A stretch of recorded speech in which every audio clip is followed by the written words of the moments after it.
Entonces, interfaces, tema nuevo. Me dicen, las interfaces son una forma de describir qué deberían hacer las clases sin especificar cómo deben hacerlo, ¿sí? Pero entonces, si una interfase me está describiendo qué es lo que tiene que hacer una clase, ¿qué es lo que esa interfase va a contener básicamente entonces? ¿Va a contener atributos o va a contener métodos? Si me describe lo que la clase tiene que hacer. Va a contener métodos, por supuesto. Y es más, que el segundo punto dice, es una colección de declaraciones de constantes y definiciones de métodos sin implementación, ¿sí? Esto de métodos sin implementación, ¿a qué nos hace acordar? Si tengo un método que no está implementado, a las clases abstractas, pero en particular a los métodos abstractos, ¿sí? Porque es un método que no tiene implementación. Básicamente, una interfase va a ser una colección de métodos y constantes, y un conjunto de métodos y constantes. Los métodos no van a estar implementados, o sea, en una interfase solamente voy a tener métodos abstractos agrupados bajo un nombre, dice acá la diapositiva, ¿sí? El nombre de la interfaz, obviamente. Bueno, estos dos los vamos a dejar de lado.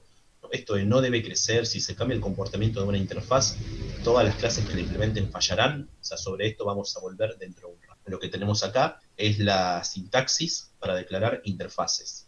Declarar una interfase es muy parecido a declarar una clase, es muy parecido también a declarar un tipo enumerado, ¿sí? una enum, una enumeración como las que hemos estado trabajando. La diferencia con las interfaces respecto de las clases es que en las interfaces tengo herencia múltiple, ¿sí? Cuando hacemos herencia entre clases, ¿sí? No tenemos herencia múltiple, o sea, una clase solamente puede tener una y solo una superclase. En interfaces puedo extender simultáneamente a varias superinterfaces. Es una pequeña diferencia. Tengo después lo que son las constantes. Las constantes por defecto van a estar declaradas de esta manera, public static final, y los métodos por defecto van a declararse public abstract. Bueno, tenemos acá un ejemplo, ¿sí? Este ejemplo es el que quería que pasemos a codificar, ¿no? Fíjense, tenemos una interfase llamada reseteable, ¿sí? Esta interfase tiene un único método llamado reset. Lo que está acá es el dibujo, el diagrama UML para una interfase. Ahora lo vamos a hacer de todas formas en diagrams. Diferenciamos a una interfase de una clase porque la interfase va a tener esta aclaración arriba, ¿sí? Entre los símbolos menor y mayor colocamos la palabra interfase, así como para las enumeraciones hicimos algo muy parecido. En lugar de poner interfase poníamos enum. Acá vamos a colocar interfase. El nombre se escribe de manera normal, ¿sí? Sin cursiva, sin ni nada raro como hacíamos en las clases abstractas, pero los métodos de la interfase sí los modelamos como si se tratara de métodos abstractos, que de hecho lo son. Punto, acá es una clase que ustedes me parece que ya la tienen hecha, ¿no? De todas formas ahora la vamos a volver a hacer rápidamente. Y esta flecha lo que está indicando es la relación que se da entre una clase y una interfase. La relación que se da entre una clase y una interfase se llama implementación. ¿Sí? Una clase implementa a una interfase, ¿sí? Y sucede esto que una clase que implementa una interfaz debe implementar cada uno de los métodos que están definidos en él. O sea, si punto implementa a la interfaz reseteable, punto va a tener que implementar a todos los métodos de la interfaz reseteable. Va a tener que implementar a todos los métodos de la interfaz reseteable, ¿por qué? Porque los métodos de toda interfaz por defecto son abstractos. Entonces, sucede lo mismo que cuando se producía una relación de herencia entre una clase concreta y una clase abstracta, ¿no es cierto? La clase concreta tenía dos posibilidades, o implementaba todo o se declaraba abstracto. Acá sucede algo parecido. Entonces, vamos a ver un ejemplo de código con la clase punto y la interfase reseteable. Primero me voy a agregar esa interfase que estaba que teníamos acá en la diapositiva, ¿no? Reseteable, tiene un único método, ¿sí? Vamos a plantear el UML. Como decíamos, las interfaces, ¿sí? Las vamos a definir muy parecido a como definimos una clase en UML.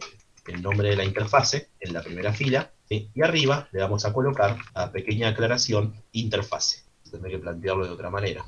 A ver si puedo con este. Bueno, entonces, De esta manera especificamos que reseteable es una interfase, ¿sí? Si esto no estuviera así, reseteable sería una clase más como las que ya hemos trabajado. Si la interfase tuviera constantes, esas constantes aparecerían colocadas acá, ¿sí? En esta primera fila, ¿sí? Como nuestra interfase reseteable no va a tener nada, no va a tener constantes, esta parte la dejamos en blanco. Y le vamos a colocar el método reset, ¿no? Que aparecía acá en el PPT. Así definimos nuestra interfase reseteable. Vamos a plantear, más no sea rápidamente, nuestra clase punto. Punto va a ser una clase concreta y punto lo que va a hacer es implementar a la interfase reseteable. Ahora en un segundo vamos a hablar de esta relación entre una clase y una interfase. ¿Sí? Acá rápidamente le voy a colocar los atributos, ¿sí? X e Y, o sea, las dos coordenadas de nuestro punto. Vamos a plantearle algún método, podríamos poner la distancia entre los puntos. ¿Sí? Puedo calcular la distancia entre dos puntos. Y además, ¿sí? Veamos lo que va a suceder ahora. La idea de este método reset, ¿sí? La idea de este método reset que tenemos acá en la interfaz es que cuando para un punto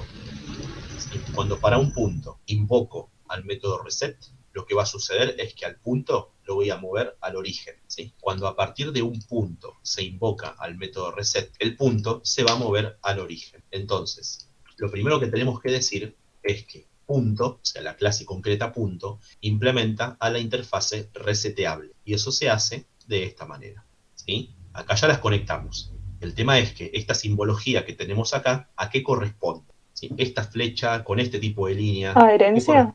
a una herencia, tal cual.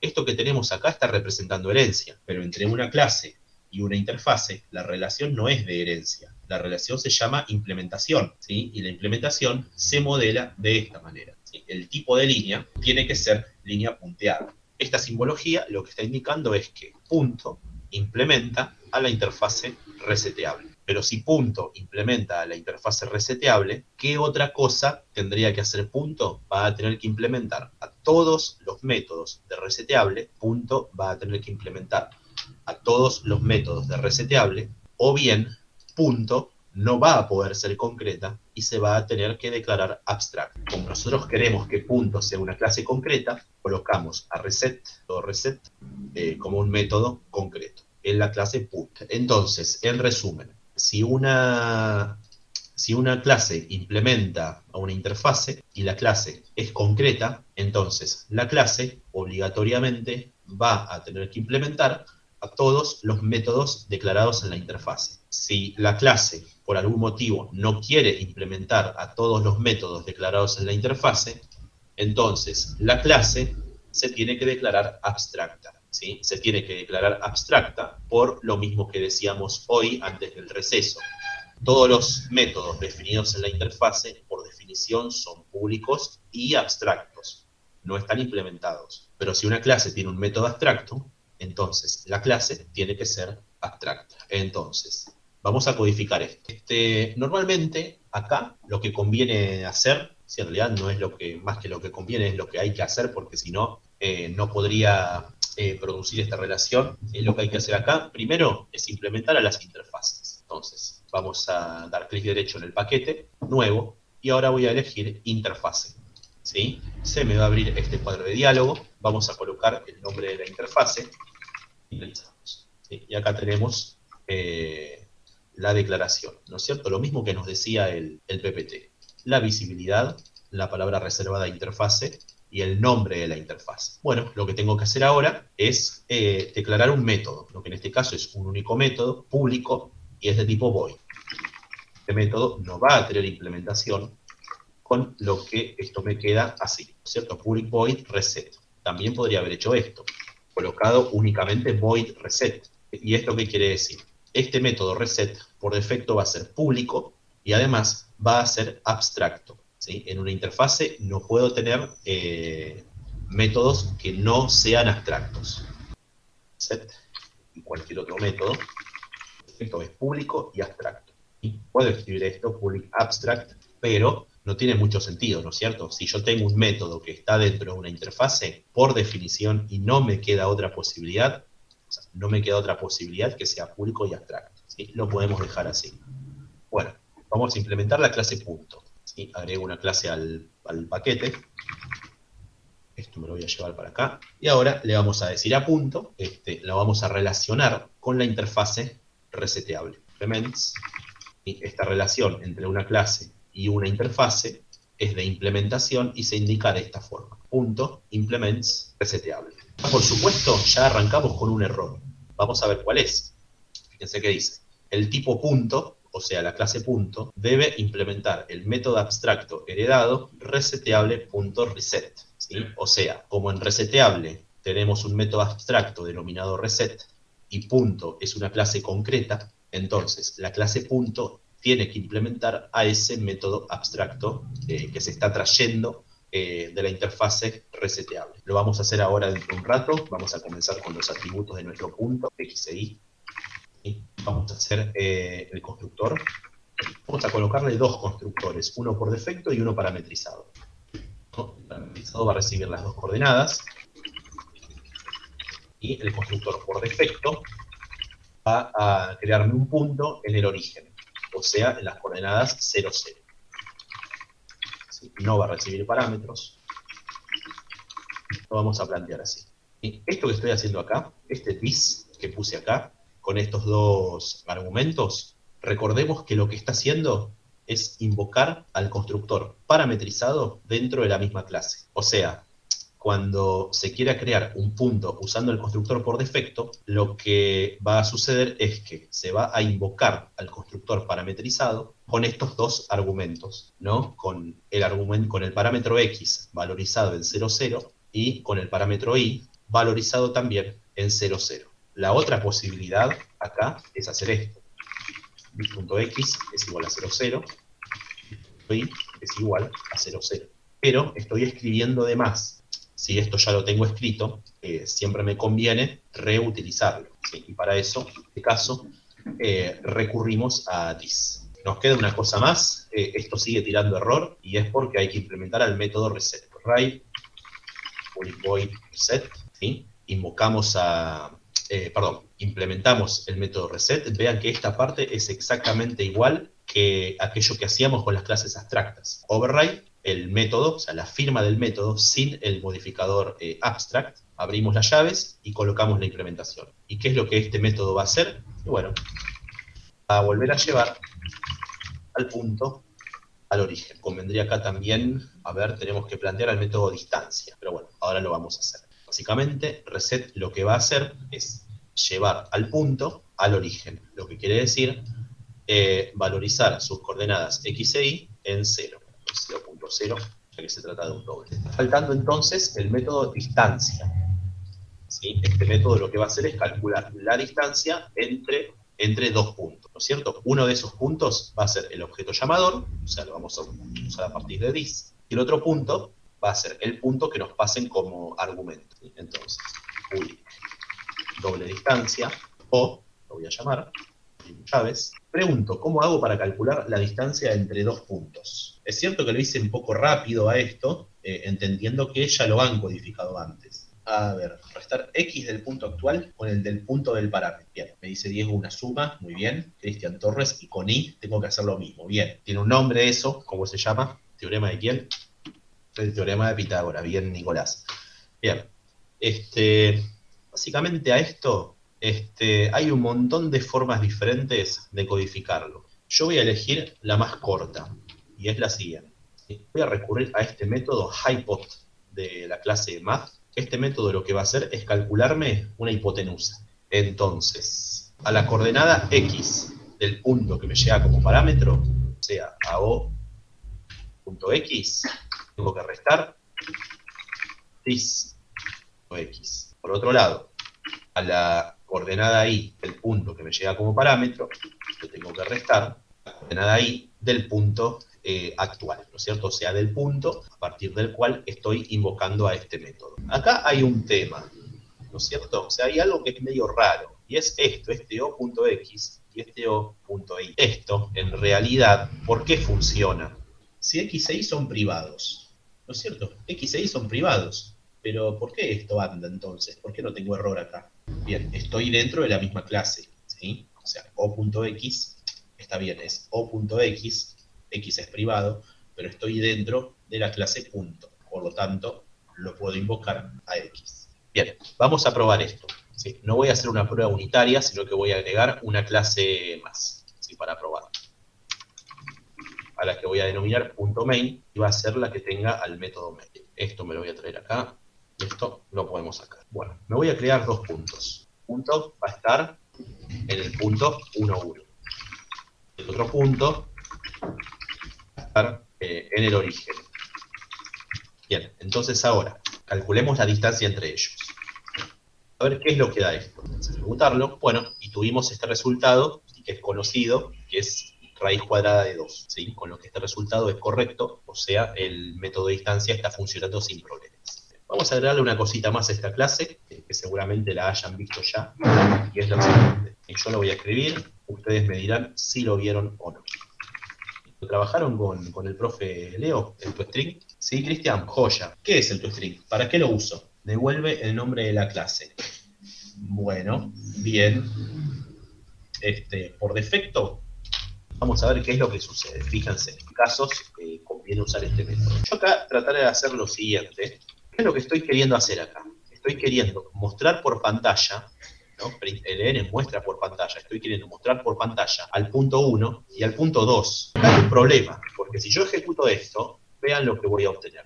A ver qué pasó acá. Hay que guardar. Fíjense.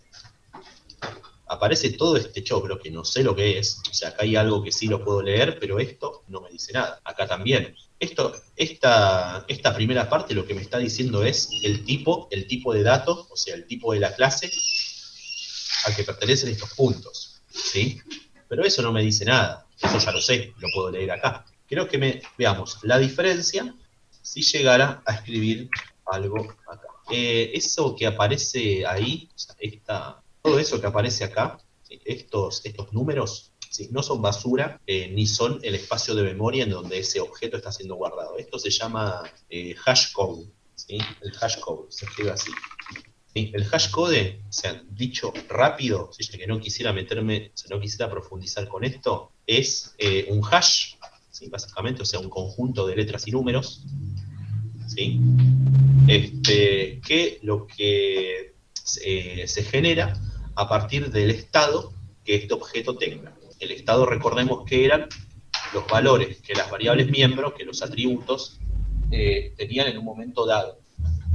Pero entonces, ese hashcode, esto, se va a generar a partir del estado del objeto. A ver, Gonzalo, ¿cómo hace para poner modo comentario seleccionado? Hacer esto, o sea, selecciono el bloque y lo pongo en un comentario. Tenés que apretar en Eclipse, por lo menos, sí, en Eclipse, no sé cómo será en otros IDEs, tenés que apretar Control, Shift y el 7. Voy a escribir acá, sí, algo. Por ejemplo, este método claramente tiene que retornar algo de tipo cadena de caracteres, ¿sí? Entonces, yo acá puedo escribir, por ejemplo, toString. Retornó esto, que claramente es una cadena de caracteres, o sea, está entre comillas doble, eso me está indicando que se trata de una cadena. Recordemos lo que esto mostraba. Si yo ejecutaba este código, ¿sí? El println de punto 1 y el println de punto 2 me mostraba el nombre absoluto, podríamos llamarlo, de la clase, ¿sí? O sea, todo el paquete y el nombre de la clase, arroba, y el hashcode de este objeto de punto 1. ¿Sí? Y acá lo mismo, pero con el otro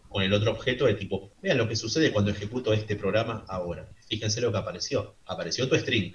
Este toString corresponde a esta salida, al println de punto 1. Este toString corresponde al println de punto 2. ¿Sí? Y este número que aparece acá es la distancia del punto 1 al punto 2. Pero entonces, ¿qué quiere decir esto? Cuando trato de mostrar un objeto por consola, ¿sí? Cuando traté de mostrar un objeto por consola, automáticamente se invocó a toString.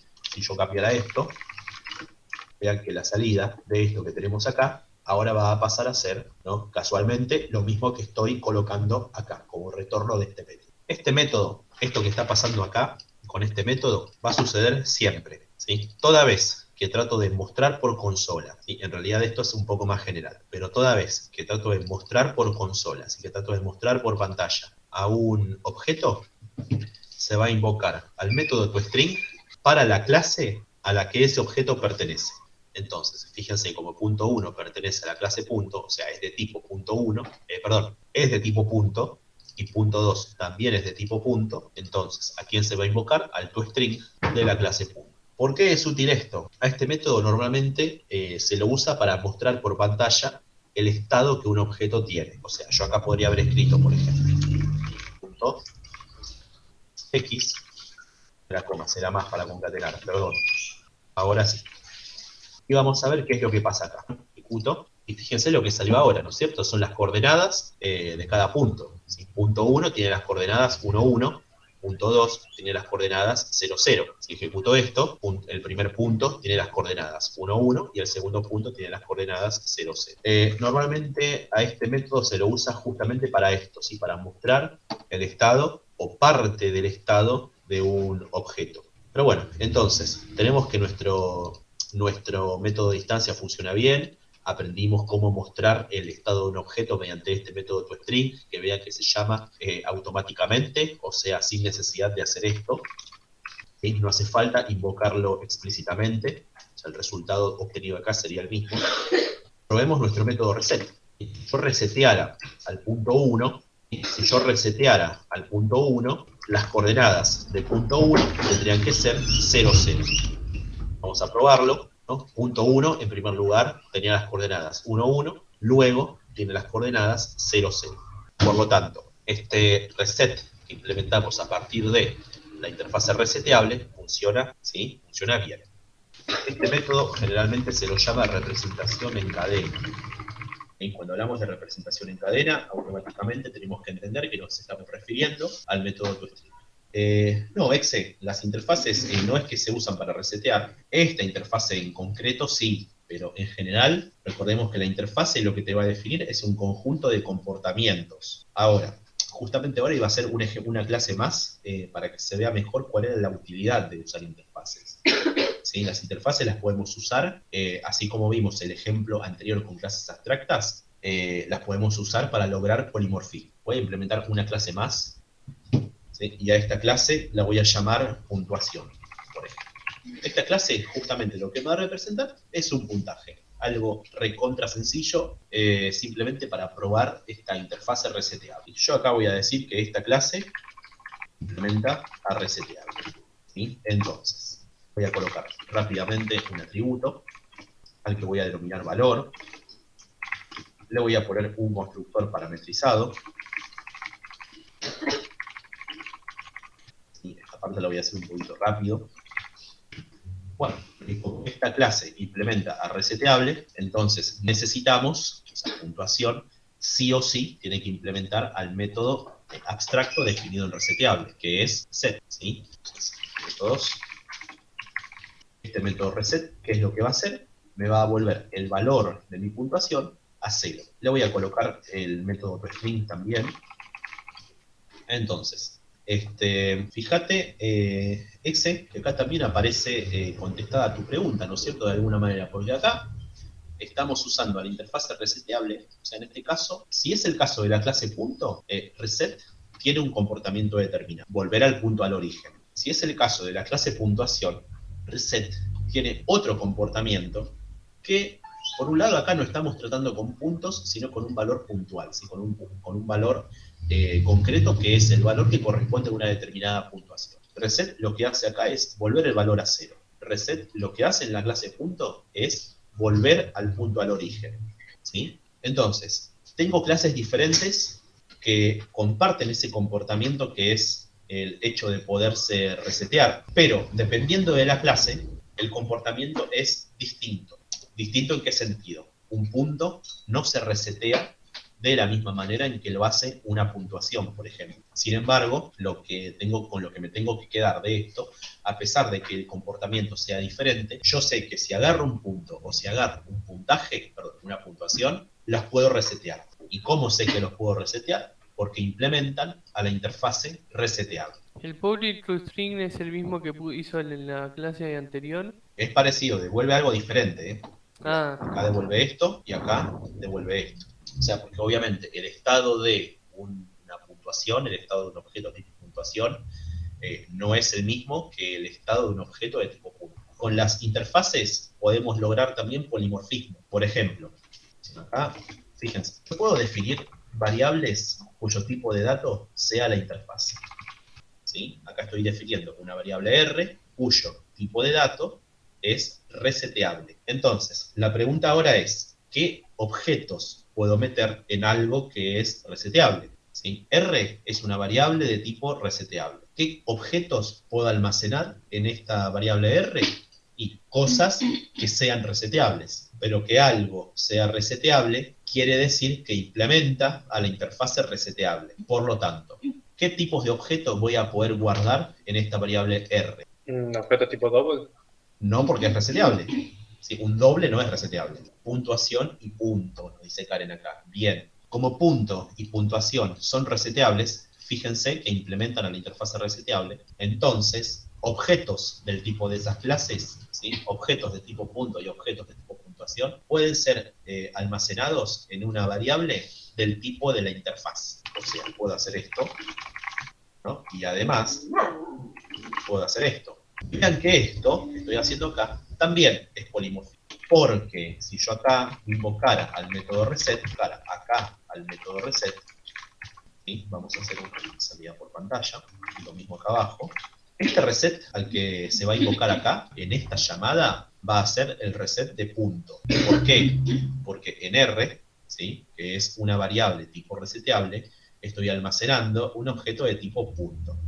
El reset que se va a invocar en la línea 26 es el reset de la clase puntuación, ¿sí? Porque en la línea 25, en la variable R, almacené un objeto de tipo puntuación. Y vean que esto también es polimorfismo, porque a partir de una variable que es de un tipo determinado, yo le mando el mismo mensaje, ¿sí? Acá le mando el mensaje reset y acá más abajo le mando el mensaje reset y me va a contestar al mismo mensaje, me va a contestar de formas diferentes. Acá me va a contestar el reset de punto y acá me va a contestar el reset de puntuación. Probemos esto, a ver qué es lo que sale por pantalla. Primero voy a comentar todo esto, guardo. Y de hecho, fíjense, ¿no? Acá en la primera salida por pantalla me apareció un punto. Y ese punto, si bien yo lo generé con las coordenadas 2.0 y 3.0, ¿sí? O sea, 2 de X, 3 de Y, como lo reseteé, me termina saliendo por pantalla un punto ubicado en el origen. Y acá, con la puntuación sucede lo mismo. Yo generé un objeto de tipo puntuación con un valor de 1.5, lo reseteo y el valor que entonces ese objeto luego termina teniendo es 0.0. Pero lo fundamental acá, también para entender, o sea, para ver dónde está el polimorfismo, a un objeto de tipo reseteable, ¿sí? Yo le mando el mismo mensaje, pero me contesta de formas distintas. Y eso justamente es de lo que habla el polimorfismo. Bueno, si ejecuto esto, lo que tendría que ver es el estado original, ¿no? Acá es el objeto recién creado, acá lo reseteé, acá tengo otro objeto tipo puntuación y acá lo reseteé. Pero bueno, entonces, acá hay un tema, ¿sí? Que olvidé mencionar.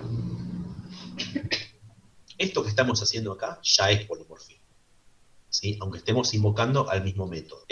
Acá sucede algo. Por ejemplo, si yo a partir de R, ¿no? Si yo a partir de R, cuyo tipo de dato es reseteable, intento invocar ansia, ¿no? Que es un método que tiene los puntos, no lo voy a poder hacer. Si acá a partir de R intento invocar al método distancia, que es un método que tiene los puntos, ¿sí? O sea, la clase punto, ¿no? Acá está distancia, de acá no lo voy a poder hacer, ¿sí? ¿Por qué? Veamos esto, R es de tipo reseteable, por lo tanto, como R es de tipo reseteable, R me está exponiendo un solo método, que es reset, pero no distancia, porque distancia es de los puntos, o sea, distancia está definido en la clase punto, ¿sí? Pero R es de tipo reseteable, y reseteable expone un solo método que es reset. Entonces, acá vamos a distinguir entre dos tipos de datos. Vamos a hablar de tipo estático y vamos a hablar también de tipo dinámico. Por las dudas, para que quede más lindo, lo vamos a hacer así. Acá tenemos dos tipos de datos. El tipo de datos de R, que es la variable, y el tipo de datos del objeto que estoy almacenando en R, que en este caso es punto, y en este caso es puntuación. El tipo estático de R es reseteable. El tipo estático me define lo que puedo hacer. En este caso, define lo que puedo hacer con R. Más que reseteable sería tipo de dato de la variable. En este caso, reseteable. ¿Sí? El tipo estático define lo que puedo hacer, ¿sí? Como R es de tipo reseteable, entonces con R lo único que voy a poder hacer es resetear, o sea, invocar al método reset, ¿sí?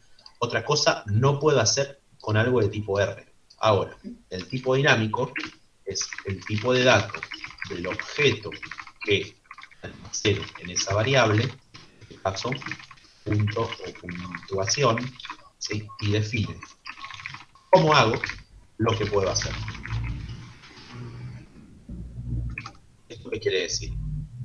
Yo sé que a un punto lo puedo resetear, ¿sí? Porque el punto implementa a la interfaz reseteable. Además, sé que a R, o sea, a partir de AR, puedo invocar al método reset. Pero entonces, como el tipo estático de R es reseteable, porque es el tipo de dato de la variable, ¿qué es lo que puedo hacer? Invocar a reset. O sea, puedo enviar el mensaje a reset. ¿Cómo reseteo? O sea, cuando invoco a reset, ¿qué es lo que hago? Me lo va a definir el tipo dinámico, o sea, el tipo de dato del objeto que estoy almacenando en la variable, ¿sí? Por lo tanto, acá reseteo con el método reset, implementado en la clase punto. Acá reseteo con el método reset, implementado en la clase puntuación. Acá en la línea 31, en la variable R, estoy almacenando un punto. Y nosotros vimos que los puntos tienen un método distancia. ¿Podré invocar a distancia acá?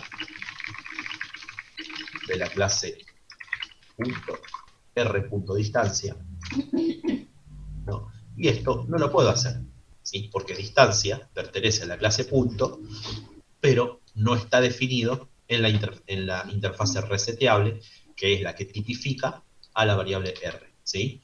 Es decir, el tipo estático de R no me permite invocar a distancia, ¿sí? Porque distancia es algo del tipo dinámico, pero no del tipo estático, que es reseteable. Aclaro esto porque es algo que después cuando estén trabajando con interfaces, es un error bastante común intentar invocar a algo que pertenece al tipo dinámico a partir de la variable, ¿sí? Y no les va a funcionar. No va a funcionar por esto mismo que digo acá. Mariana, ¿qué era lo que decía al principio sobre que las interfaces no pueden crecer? Bien. Volvamos a la diapositiva, así leemos eso textual y después vemos qué es lo que pasa con el código. Fíjense que dice, la interfase no debe crecer si se cambia el comportamiento de una interfase, todas las clases que la implementan fallarán. Que no pueda crecer la interfase quiere decir que acá adentro yo no puedo agarrar y venir y poner otro método más. Por ejemplo, supongamos que acá agrego un método más movible. Y acá me revienta esto, hacer esto, me revienta el programa. Me revienta el programa ¿por qué? Porque tengo clases concretas que implementan a reseteable, pero como implementan a reseteable y son concretas, entonces todo método que yo voy poniendo acá, las clases que implementan a la interfase, tienen que implementar a los métodos que se vayan agregando. Y eso es un problema porque agregar algo a una interfase automáticamente rompe a las clases que implementaban esa interfaz. Y eso es lo que... Y este punto no debe crecer, ¿sí? Si se cambia el comportamiento de una interfase, todas las clases que la implementan fallan, ¿sí? Es con lo que tiene que ver. Si en una interfase yo pongo comportamiento nuevo, todas las interfaces que implementen a esta, todas las clases que implementen a esta interfase van a fallar. A eso hacía referencia, Mariana. Sí, entonces lo mismo se podría decir de las clases abstractas, si se quiere agregar métodos abstractos. Tal cual, con las clases abstractas te va a pasar lo mismo. Si a una abstracta le agregas un método abstracto, las concretas que implementen a esa clase abstracta te van a fallar. Esto acá es una muestra de cómo puedes lograr polimorfismo usando interfaces. ¿Sí? Es de polimorfismo. Claro, reseteable es una interfase y vos podés usar esa interfase como tipo de dato para una variable, por ejemplo. Entonces, en esa variable, mirá lo que hicimos acá. Ves que en R guardamos un objeto tipo punto, y esto lo podemos hacer porque un punto, o sea, porque la clase punto implementa a la interfase reseteable, y más abajo guardamos un objeto tipo puntuación, que eso también lo podemos hacer porque la clase puntuación implementa a la interfase reseteable. ¿Qué es lo que se ve de acá? Podemos implementar polimorfismo utilizando clases abstractas, podemos implementar polimorfismo utilizando interfaces, ¿sí? Respecto de todas estas preguntas que me he estado haciendo, ¿no es cierto? Por ejemplo, las de Mariana, ¿no? ¿Qué pasaba si, o sea, qué era esto que la PPT decía de que una interfase no tiene que crecer Si le pongo comportamiento nuevo, todas las clases van a fallar, o qué es lo que pasa si en una clase abstracta agrego métodos abstractos. Hay una especie de lineamientos que se llaman solid, ¿sí? Se escribe así. Es una buena, me parece que es una buena lectura, y ya que vamos profundizando un poco más en los, digamos, en los pilares del paradigma orientado a objetos, les va a venir bien leerlos, y después la próxima clase, si quieren, lo podemos charlar. Pero básicamente los solid son cosas, ¿sí? Son lineamientos, son principios que me conviene respetar, ¿sí? Para lograr un buen diseño. Si quieren, péguenles una leída, lo podemos hablar el otro lunes. Pero bueno, entonces, ¿cómo continuamos a partir de acá? Bueno, buena semana, chicos, que anden bien.